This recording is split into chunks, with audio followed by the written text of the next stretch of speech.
Bapak Ibu Saudara yang kekasih dalam Kristus Yesus Tuhan kita, selamat bertemu kembali dengan kami HKBP Kernolong, HKBP tertua di luar Pulau Sumatera, yang senantiasa setia bersama saudara dalam renungan malam Shalom. Dan untuk memulai renungan ini kita berdoa. Kami puji Engkau Tuhan di dalam Yesus Tuhan kami, yang senantiasa menyertai kami dalam seluruh kehidupan kami.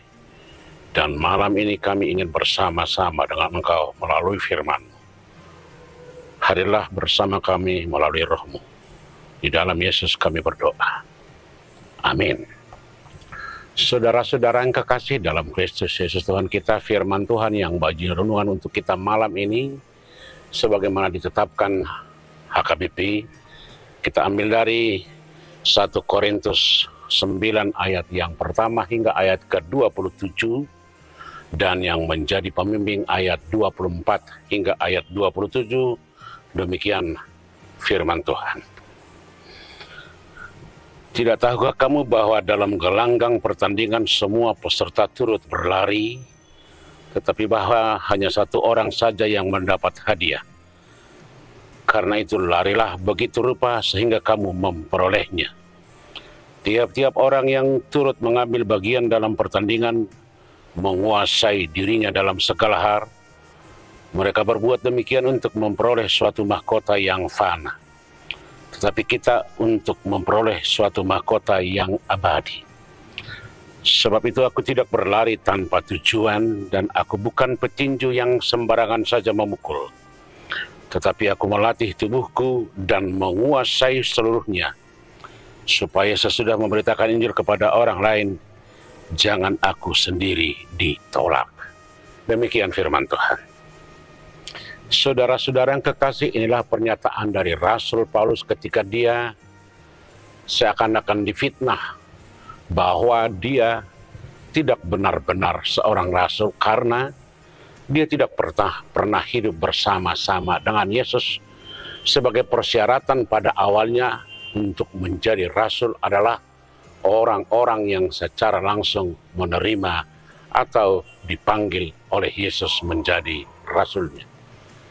Karena itu kerasulan Paulus sering diragukan. Itulah kalau kita baca secara menyeluruh pasal yang ke-9 ini.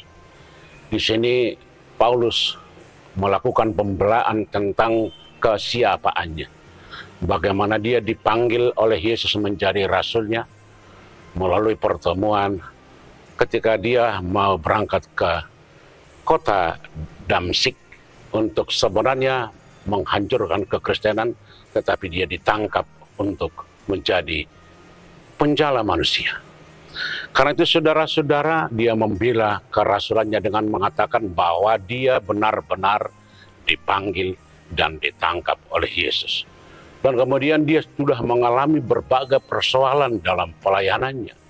Apakah pelayanan karena dikejar-kejar, hampir dibunuh, kelaparan, menderita, dan sebagainya. Tetapi di bagian terakhir, dia membuat suatu pernyataan yang sangat luar biasa bagaimana menjadi seorang yang berhasil. Bagaimana dia menjadi orang yang sukses dalam pelayanannya dalam pemberitaan Injil. Paulus mengangkat sebuah atau katakanlah Paulus membuat suatu gambaran mengenai seorang atlet lari atau seorang atlet tinju.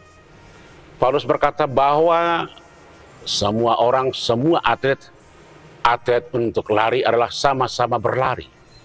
Berangkat dari garis titik awal yang sama dan menuju garis finish yang sama. Tetapi tidak semuanya berhasil, tetapi hanya satu pemenang. Karena itu untuk menjadi pemenang, untuk memperoleh mahkota, Paulus membuat beberapa kriteria atau membuat suatu komitmen, keputusan yang jelas. Yang pertama, Paulus berkata di ayat 25, seorang atlet yang ingin berhasil harus menguasai diri dalam segala hal. Menguasai, itu artinya adalah bagaimana dia menaklukkan nafsunya, keinginannya, apapun yang menghalangi dia untuk mempersiapkan diri menjadi seorang atlet. Menguasai dalam arti aturannya, lapangannya, tekniknya, dan segala sesuatu yang berhubungan dengan pertandingan lari. Yang kedua, dia berkata bahwa sebagai seorang pelari, dia mempunyai tujuan, bukan berlari tanpa tujuan. Dia mempunyai sasaran, dia mempunyai garis akhir, dia mempunyai tujuan yang pasti, dia mempunyai penglihatan ke depan. Artinya bukan sembarang berlari, bukan kemana-mana dia berlari, tetapi dia mengarahkan tujuannya, mengarahkan sasarannya, dan mengarahkan di mana titik berakhirnya. Yang ketiga, dia umpamakan diri sebagai seorang petinju. Dia berkata bahwa dia tidak seorang petinju yang sembarangan memukul, membabi buta, asal-asalan, tetapi punya pertimbangan, punya perhitungan, punya analisa, punya segala strategi dan rencana. Dan yang terakhir dia berkata, dia harus melatih tubuh dan menguasai segalanya. Melatih itu artinya mempersiapkan secara betul-betul, tidak asal jadi, bukan asal-asalan. Demikian menjadi orang-orang yang berhasil dalam kehidupan.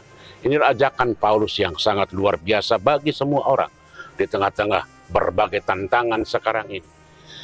Sebenarnya sebagai orang Kristen kita sudah dipersiapkan menjadi pemenang. Baik pemenang dalam kehidupan, dalam pekerjaan, dalam karir, dalam segala hal.